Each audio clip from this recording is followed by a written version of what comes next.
ختم نبوت زندہ باد، تاجدار ختم نبوت زندہ باد۔ تورات اور شریعت کا ایک ایک کوئی شوشہ بھی اس کا منسوخ نہیں ہوگا۔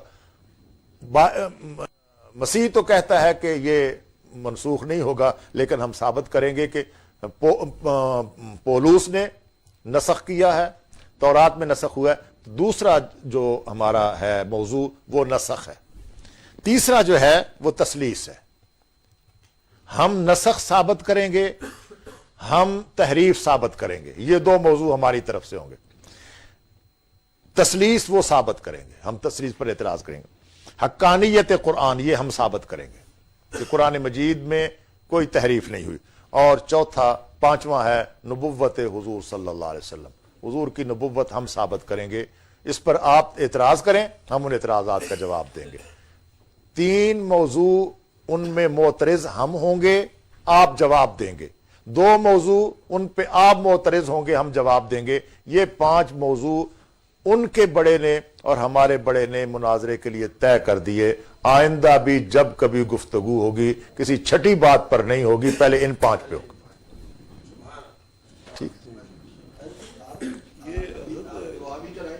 ان کا حضرت عیسیٰ علیہ السلام کی پیدائش پہ کیا تصور ہے؟ جیسے ابھی وفات پہ تو میں عرض کرتا ہوں میں عرض کرتا ہوں یہودیوں اور عیسائیوں کا اس پہ بہت تلخ۔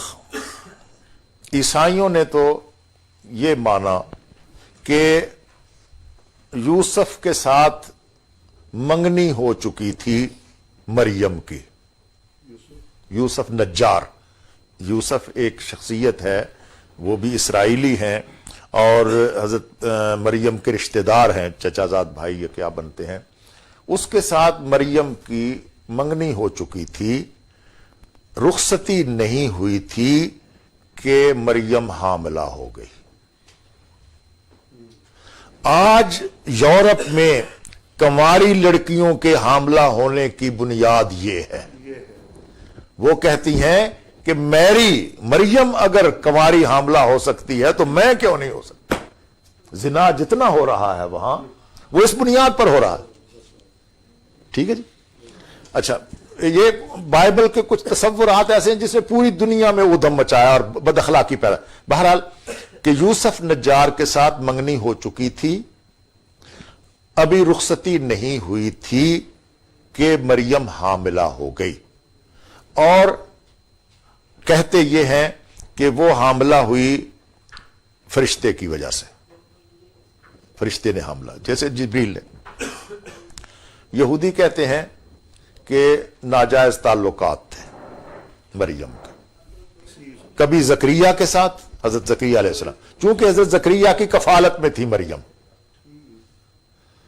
حضرت مریم حضرت زکریا کی کفالت میں تھی، اور ہیکل میں بیت المقدس کے ایک کمرے میں حضرت مریم کو رکھا گیا تھا، وہ ان کی کفالت بھی کرتے تھے۔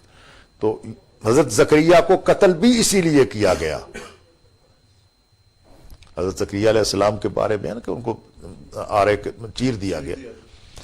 یہودیوں نے اسی لیے قتل کیا کہ ان کا دعویٰ یہ ہے کہ مریم حالانکہ خالو ہیں حضرت زکریا، حضرت زکریا مریم کے خالو ہیں، مریم کی ماں اور حضرت زکریا کی بیوی دونوں بہنیں ہیں، لیکن چونکہ ان کی کفالت میں تھی تو انہوں نے کہا کہ زکریا۔ اور دوسرا یہ کہ یوسف نجار کا۔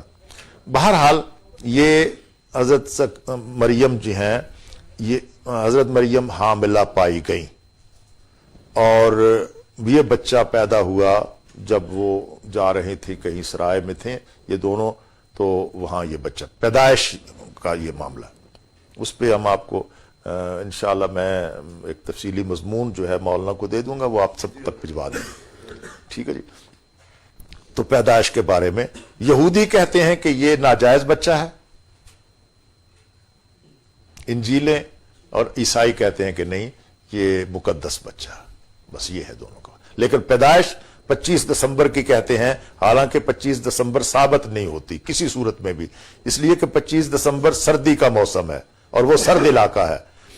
یہ انجیلیں کہتی ہیں کہ جب مسیح پیدا ہوئے ہیں تو اس وقت سرائے میں تھے، ماں نے اس کو کپڑے میں لپیٹ کر وہ جو سرائے میں جا رہے تھے سفر کرتے ہوئے، وہاں کمرے سرائے میں نہیں ملے، تو جو گھوڑے باندھنے کی جگہ تھی استبل، وہاں پہ ان کو جگہ ملی، اور ماں نے اس بچے کو پیدا ہونے کے بعد ایک کپڑے میں لپیٹ کر چرنی میں جس میں وہ خوراک ڈالتے ہیں جانوروں کو، وہ ڈال دی۔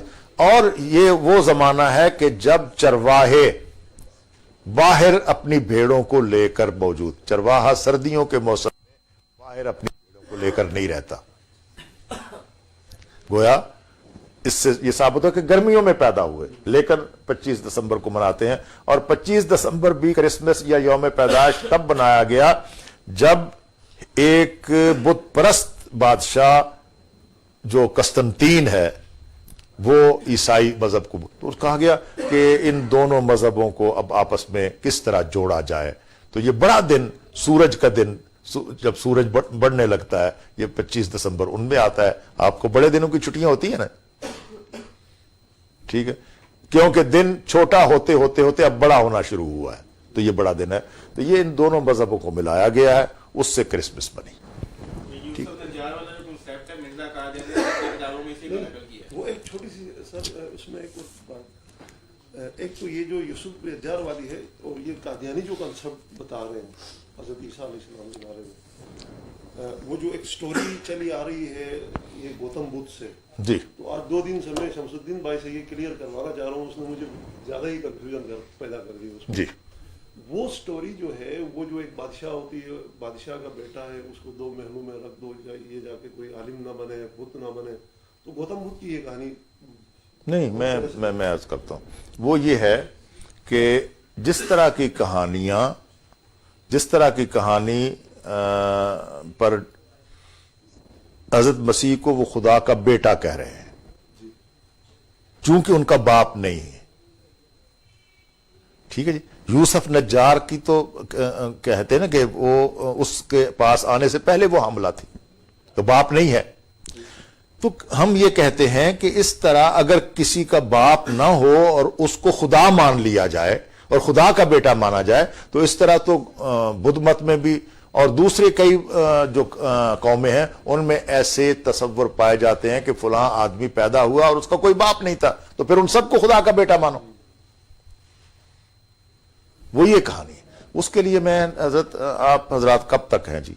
ہم بس آج کل تک کتابیں ریفرنس میں حضرت مجھے یہودیت پہ اور عیسائیت بالکل، اور میں آپ نا جی ایسا کر لیں جی حضرت کہ ان سب کے ایڈریس جو ہے نا، ڈاک کے ایڈریس، وہ بھی مجھے عنایت فرما دیں۔ ایک تو جو ہمارا رسالہ چھپتا ہے باقاعدہ رد مسیحیت پر، مکالمہ بین المذاہب اس کا نام ہے، وہ ہم بھیجنا شروع کر دیں گے۔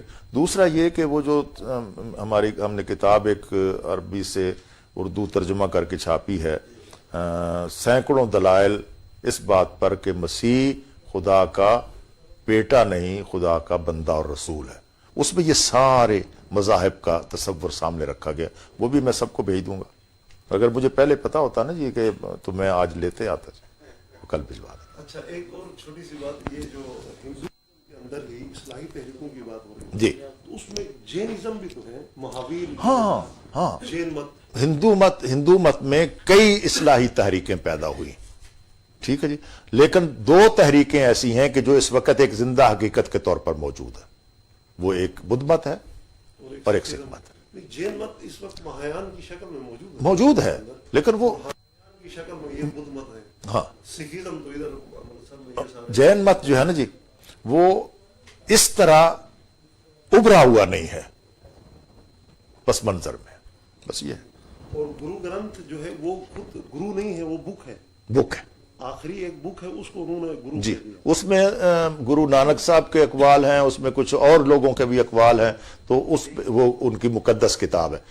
گرنتھ جو ہے وہ کتاب ہے، اس کو اب گرو گرنتھ کا نام دے کر تمام گردواروں میں اس کو پڑھا جاتا ہے، ابھی گرو نہیں ہے، نہ گرو نہیں ہے یعنی کہ گرو نانک 9ویں گرو تھے، اس کے بعد گرنتھ 10ویں گرنتھ کے لائے۔ کتاب کا نام۔ جی۔ اس کی تمام ہسٹری حضرت میں کل یہ میوزیم میں گیا تھا ادھر پیچھے، ہاں جی، ہاں جی، یہ وہاں بھی دیکھنا اس چاہیے. میں انہوں نے بالکل وہ سجا کے بھی رکھا ہے وہاں، پھر یہ ٹائم لائن. یہ گرو ہیں جی. گرو نانک نمبر 1، گرو انگد یہ دوسرا شاگرد، گرو امر داس، گرو رام داس، گرو ارجن دیو، گرو ہرگوبند، گرو ہری رائے، گرو ہریکشن، گرو تیغ بہادر، گرو گوبند سنگھ. یہ 10 ہو گئے. یہ سلسلہ آگے چلنا مشکل ہو گیا تو گرنتھ کو گرو گرنتھ کا نام دے کر ہمیشہ کے لیے گرو قرار دے دیا. ٹھیک.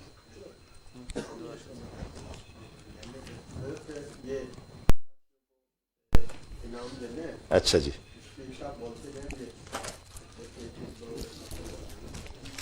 بالکل ٹھیک. میں آپ مجھے ایڈریس چاہیے نا جی، ڈاک کیڈ جس میں ڈاک مل جاتی انشاءاللہ. یہ